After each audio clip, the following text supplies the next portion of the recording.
वो पे आउट भी मैंने कर दिया, अमेज़न को मैंने कंप्लेन भी डाला है, बट वो अभी तक जो है वो सही नहीं किया है उन्होंने। तो उसका कोई वो जो 2000 समथिंग का जो है उसका कोई एनओसी पेपर वगैरह है आपके पास? वो तो अभी पास में, हाँ, लेकिन मेरे पास जो पेमेंट मैंने किया वो प्रूफ है मेरे पास। पेमेंट कितना का किए थे आप? पेमेंट मैंने सारा किया था, वो जो 2000 आपको दिखा रहा है ना, वो कुछ नहीं है, मतलब जीरो है, वो हो चुका है पेमेंट। बताइए, इसी की वजह से सिविल कर दिया डैमेज एकदम। एक बार उसको तो पहले अपडेट करिए, जैसे अपडेट हो जाएगा तो आपका सिविल भी अप हो जाएगा, अपने आप हो जाएगा। अच्छा अच्छा, ठीक है, ये मैं जो है ना अभी बात करता हूँ IDFC बैंक और अमेज़न दोनों से, ठीक है? हाँ, दोनों से बात करके उसको बोलिए कि अपडेट करने के लिए मुझे सिविल पे वो शो कर रहा है। जब तक वो अपडेट नहीं करेगा हम इसको आगे प्रोसेस ले ही नहीं जा सकते हैं। मेरा नंबर आप सेव कर लीजिए। तो अगर आपको अपने सिविल स्कोर से ना इतना सा भी प्यार है ना, तो वीडियो पूरा देखिएगा, क्योंकि हमारा जो एक्सपीरियंस रहा ना 2 से 3 महीने के बीच, भैया हम बता नहीं सकते, लेकिन बताएंगे वो भी विस्तार से। तो इस वीडियो में हम जो बात करने वाले हैं सिविल स्कोर के बारे में, वो डिटेल से बात करने वाले हैं और एक एक चीज सिविल स्कोर के बारे में आपको इस वीडियो में पता लगने वाला है। सिविल स्कोर क्या है, ये किस कारण से गिरता है और आप इसे कैसे अच्छा कर सकते हैं, और ये जितना भी चीज मैं आपको यहाँ पर बताने वाला हूँ ये मेरा पर्सनल एक्सपीरियंस है, जैसा मैंने आपको बताया, और इस 2 से 3 महीने में जो भी मेरे साथ हुआ है वो आपको क्लियर कट इस वीडियो में जानने को मिलेगा। और मुझे लगता है कि इस वीडियो से आपको काफी मदद मिलने वाला है, काफी हेल्पफुल वीडियो होने वाला है। तो जैसे कि हम कहे, वीडियो को आखिरी तक देखिएगा। सिविल स्कोर 3 अंकों का नंबर जो किसी व्यक्ति की लोन लेने की योग्यता को दर्शाती है। जब भी आप कोई नया क्रेडिट कार्ड या फिर लोन के लिए अप्लाई करते हैं तो लोन या क्रेडिट कार्ड देने वाली संस्थान आपका क्रेडिट स्कोर चेक करती है, ये जानने के लिए कि आपको लोन देना कितना रिस्की हो सकता है हमारे लिए। इसलिए कहा जाता है कि सिविल स्कोर जितना अच्छा होगा रिस्क फैक्टर उतना कम होगा। क्या चीज के लिए? क्रेडिट कार्ड या फिर लोन इशू होने के लिए, मतलब लोन या फिर क्रेडिट कार्ड मिलने के चांसेस बढ़ जाते हैं। अगला सवाल, क्या सिविल स्कोर बार बार चेक हमें करना चाहिए, और अगर हम सिविल स्कोर बार बार चेक करते हैं तो क्या उससे हमारे सिविल स्कोर पर कोई फर्क पड़ता है या फिर नहीं? अब देखिए भैया, हम आपको सजेस्ट करेंगे कि सिविल स्कोर आपको हमेशा चेक करते रहना चाहिए, लेकिन यहाँ सवाल ये आता है कि क्यों चेक करते रहना चाहिए, है ना? अगर आप सिविल स्कोर चेक नहीं करते हैं तो बहुत बड़ा दिक्कत भी आ सकता है। अब देखिए, ये जो सिविल स्कोर है ना, इसका जो डाटा अपडेट प्रोसेस है इसमें मैनुअली काम इन्वॉल्व होता है, और जब मैनुअली काम इन्वॉल्व होगा तो गलती होने के चांसेस भी होंगे। जैसे कि आप अपने लोन का EMI जो है वो पे कर चुके हैं, लेकिन फिर भी डाटाबेस में वो चीज अपडेट नहीं हुआ है, और जब ऐसा होता है तो आपके सिविल स्कोर पर इफेक्ट पड़ता है। ये बात ना हम प्रूफ के साथ कह सकते हैं, एकदम ठोक के, ऐसा हुआ है हमारे साथ। यहाँ पर आपका जो है 1800 का समथिंग कुछ EMI चल रहा है। हाँ, ये तो मेरा चल रहा है, यही मैं पे कर रहा हूँ और कंटिन्यू, कहीं भी कुछ भी जो है मतलब लेट हुआ ही नहीं है इसमें।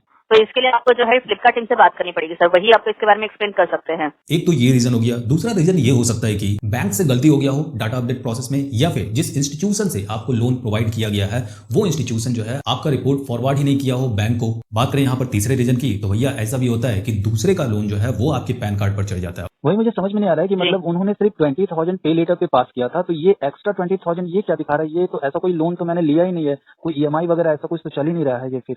और ऐसा होने से ये होता है कि लोन आपने लिया नहीं है, लेकिन आपके नाम से किसी और का लोन जो है वो भैया चढ़ चुका है और वो चल रहा है। ऐसे केस में भी आपके सिविल स्कोर पर इफेक्ट पड़ता है। तो इसलिए सिविल स्कोर जो है आपको हमेशा चेक करते रहना चाहिए। अब इसी में एक सवाल जो ऐड था, अगर हम बार बार सिविल स्कोर चेक करते हैं तो इससे क्या हमारे सिविल स्कोर पर इफेक्ट पड़ता है? देखिए भैया जी, इफेक्ट जो है ना वो पड़ता भी है और नहीं भी पड़ता है, क्योंकि यहाँ पर जो इंक्वायरी करने का प्रोसेस है वो 2 होता है, एक सॉफ्ट इंक्वायरी और एक होता है hard inquiry. Soft inquiry basically मतलब नॉर्मल इंक्वायरी होता है, हम भैया अपना सिविल स्कोर वगैरह चेक किए और इससे ज्यादा कुछ नहीं। लेकिन जो हार्ड इंक्वायरी होता है उसमें ना भैया बहुत मतलब सॉलिड वाला क्या होता है, धड़ से सिविल स्कोर नीचे आ जाता है। अब क्यों आता है ये भी जान लेते हैं। जो भी आपका लेन देन होता है, चाहे वो क्रेडिट कार्ड से हो या फिर बैंक से आपने लोन लिया हो, जो भी फलाना दिन का ट्रांजैक्शन प्रोसेस है, तो ये सारा डाटा जो है वो होता है क्रेडिट ब्यूरो के पास, और यहाँ पर ये इसलिए स्टोर करके रखा जाता है ताकि इन फ्यूचर अगर आप लोन लेने जाएं तो बैंक को ज्यादा मगजमारी नहीं करना पड़े आपका इधर उधर छानबीन करने के लिए। वो डायरेक्ट क्या करती है कि क्रेडिट ब्यूरो से आपका डेटा जो है वो मंगवा लेती है, और उसके बेसिस पर फिर चेक किया जाता है कि अगर आपने पहले कभी लोन लिया है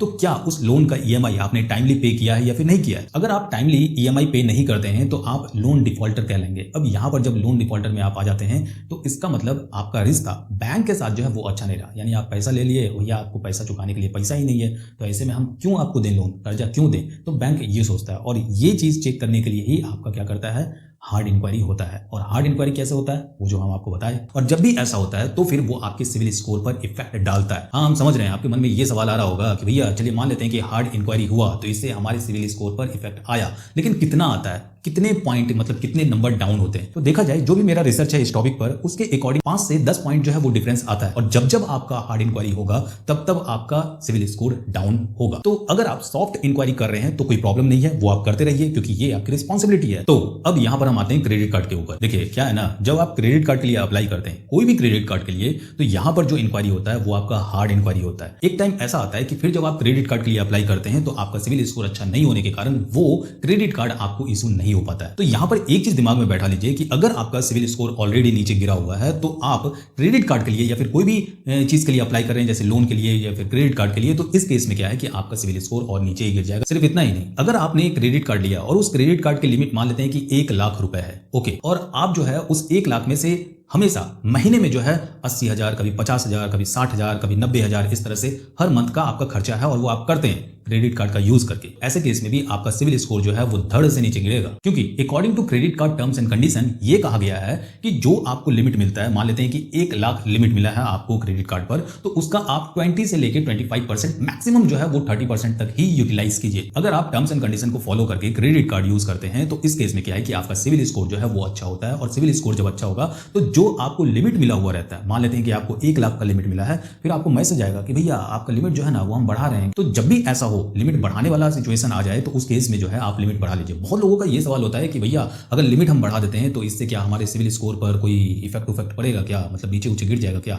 नहीं, लिमिट अगर आपका बढ़ रहा है क्रेडिट कार्ड का तो वो आपके क्रेडिट कार्ड के लिए अच्छा है, और सिर्फ क्रेडिट कार्ड के लिए नहीं बल्कि आपके लिए भी अच्छा है। क्योंकि मान लेते हैं कि 1 लाख का लिमिट था, 1 लाख से 1.5 लाख हो गया और तब भी आपका यूटिलाइजेशन जो है वो सिर्फ 20% ही है या फिर 25% ही है, तो यहां पर आपका सिविल स्कोर और अच्छा हो जाता है। और जब सिविल स्कोर आपका अच्छा होगा तो लोन मिलने के चांसेस बढ़ जाते हैं, वो भी कम इंटरेस्ट रेट पर। एक और सवाल जो मुझसे हमेशा पूछा जाता है कमेंट बॉक्स में कि भैया क्रेडिट कार्ड मान लेते हैं कि हमने अप्लाई किया और अप्लाई करने के बाद मेरा मन हुआ कि हम क्रेडिट कार्ड यूज नहीं करेंगे, हम एक्टिवेट नहीं करेंगे, तो इस केस में क्या है कि हमको कोई चार्ज और फाइन होने लग जाएगा? नहीं, ऐसा बिल्कुल भी नहीं है। अगर आपको क्रेडिट कार्ड इशू हुआ है, आपने क्रेडिट कार्ड एक्टिवेट नहीं किया है, यूज किए ही नहीं है, भैया रखा रह गया, तो वो क्रेडिट कार्ड ऑटोमेटिक जो है आपका डीएक्टिवेट कर दिया जाएगा। उसका एक टाइम होता है 2 या फिर 3 महीना का, तो ये टाइम पीरियड के बाद जो है वो ऑटोमेटिकली आपका क्रेडिट कार्ड क्या होता है, डीएक्टिवेट हो जाता है। बट इसी में आपका ये भी सवाल था कि अगर हम अपने क्रेडिट कार्ड को एक्टिवेट कर देते हैं और मेरा खर्चा, मान लेते हैं कि मेरे क्रेडिट कार्ड का लिमिट 50,000 है और मैं 2,000 महीना का खर्चा करता हूं, तो इस केस में क्या मेरा मतलब सिविल स्कोर जो है वो खराब हो जाएगा? मान लेते हैं कि हम इस महीना खर्चा ही नहीं किए या फिर 2 महीना तक हम क्रेडिट कार्ड का यूज ही नहीं किए, तीसरे महीना यूज किए, तो मतलब बहुत कम यूज करते हैं।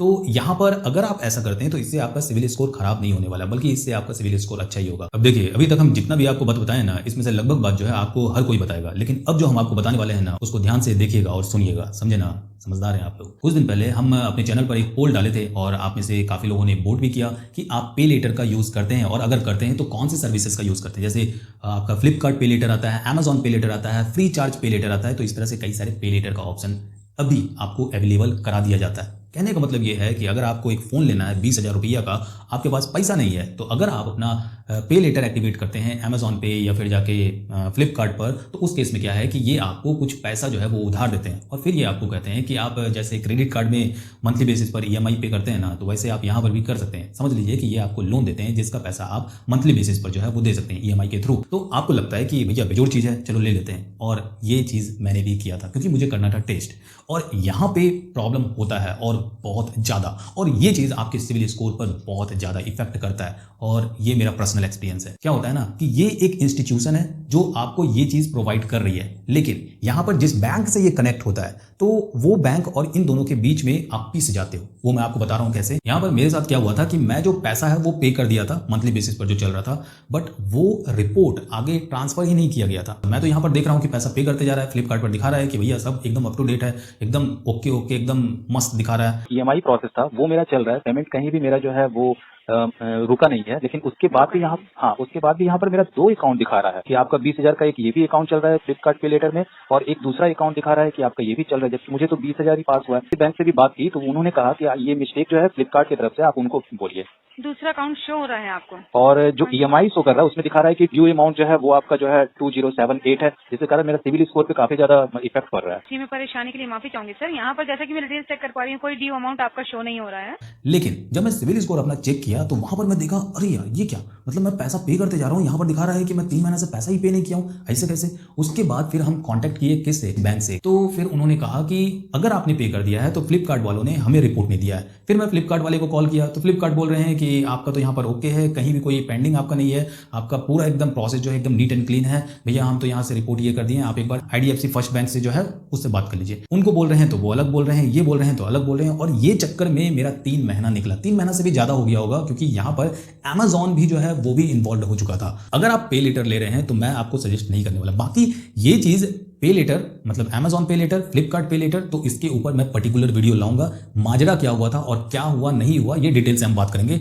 अगले वाले वीडियो में। ओके, तो 100 बात की एक बात, आपको सिविल स्कोर हमेशा चेक करते रहना है। अगर मान लेते हैं कि आपने कोई लोन ही नहीं लिया है, कोई क्रेडिट कार्ड ही नहीं लिया है, तो यहां पर अगर आपको सिविल स्कोर अच्छा करना हो तो एक और प्रोसेस होता है, वो होता है सिक्योर लोन। अब ये जो सिक्योर लोन है ये क्या होता है? देखिए, एक लोन जो होता है वो आपके इनकम के बेसिस पर या फिर आपकी सैलरी के बेसिस पर दिया जाता है। आप क्या करते हैं, नहीं करते हैं, कितना सैलरी आता है, तो इसके बेसिस पर तामझाम होता है। दूसरा जो होता है, जो सिक्योर लोन के अंदर में आता है, वो होता है आपकी प्रॉपर्टी के ऊपर लोन देना। अब प्रॉपर्टी में जैसे जगह जमीन के बदले जो है वो लोन लेना, या फिर जाके आपने एफडी करा के और फिर लोन लिया है, तो ये भी आपका सिक्योर लोन में ही आता है। तो जो हम स्टार्टिंग में आपको कहे थे कि आपका गलती ना हो और उस गलती की आपको सजा मिले, तो ये गलत बात है। तो यहाँ पर यही चीज मेरे साथ हुआ था कि लोन जो है वो किसी और का था, भैया भुगत हम रहे थे, हमारा सिविल स्कोर जो है वो धड़ नीचे गिर रहा था। तो यहाँ पर हम फिर से कहेंगे, सिविल स्कोर हमेशा आप अपना चेक करते रहिए, और अगर आपका सिविल स्कोर पहले से ही खराब है, नीचे गिरा हुआ है, तो यहां पर आप बार बार इंक्वायरी यानी बार बार क्रेडिट कार्ड के लिए जो है वो अप्लाई मत कीजिए, क्योंकि जितनी बार आप क्रेडिट कार्ड अप्लाई करते हैं आपका क्रेडिट कार्ड अप्रूव्ड नहीं होता है, बट यहां जो आपका सिविल स्कोर है वो डाउनफॉल होता है। सिविल स्कोर पर फर्क पड़ता है इस चीज का। बाकी अगर आपको वीडियो ये इन्फॉर्मेटिव लगा है तो वीडियो को लाइक जरूर कीजिए, और सब्सक्राइब ये आपके ऊपर निर्भर करता है। अगर आपको मन है करने का तो भैया कर लीजिए, क्योंकि हम बोल बोल के थक गए हैं कि कर लीजिए, अब आपके ऊपर छोड़ देते हैं। बाकी अगले वीडियो में फ्लिपकार्ट पे लेटर का जो कहानी है ना, विस्तार से आपको बताएंगे कि क्यों आपको नहीं लेना चाहिए। पहले हम सोचे थे कि है ना बताएंगे कि कैसे एक्टिवेट करते हैं वगैरह वगैरह, वीडियो भी बना लिए थे, लेकिन जब ऐसा सब कांड हुआ ना तो फिर हमको लगा कि भैया एक्टिवेट करने वाला जो वीडियो है ना, काहे हम बनाए भैया, हम एकदम सपोर्ट नहीं करते हैं इस चीज़ का। मिलते हैं अगले वीडियो में आपसे।